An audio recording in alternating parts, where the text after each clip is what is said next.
বাংলাদেশকে $2 বিলিয়ন বেশি সহায়তার প্রতিশ্রুতি দিয়েছে বিশ্বব্যাংক।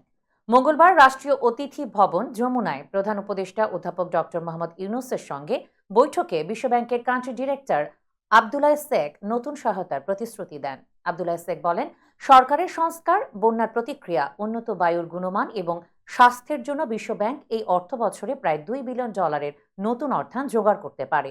আমরা যত দ্রুত সম্ভব এবং যতটা সম্ভব আপনাকে সমর্থন করতে চাই। ব্যাংকটি দেশের গুরুত্বপূর্ণ আর্থিক প্রয়োজনে সহায়তা করবে। এর আগে আর্থিক খাত সংস্কারে প্রায় $100 কোটি ঋণ সহায়তা দেওয়ার ঘোষণা দেয় বিশ্বব্যাংক। গত 12 সেপ্টেম্বর প্রায় $100 কোটি বাজেট সহায়তা চেয়ে বিশ্বব্যাংককে চিঠি দিয়েছে সরকার। 2 কিস্তিতে $50 কোটি করে এই অর্থ চেয়েছে অর্থনৈতিক সম্পর্ক বিভাগ।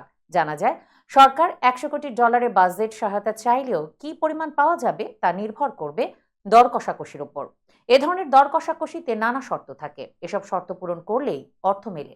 মোটা দাগে বহুজাতিক সংস্থাগুলোর শর্ত প্রায় একই রকম। এর মধ্যে অন্যতম শর্ত হলো রাজস্ব ব্যাংক খাত সহ আর্থিক খাত সংস্কার, সুশাসন প্রতিষ্ঠায় আইনি সংস্কার, ভর্তুকি কমানো, কর ছাড় হ্রাস সহ বিভিন্ন খাতে বড় ধরনের সংস্কার করা।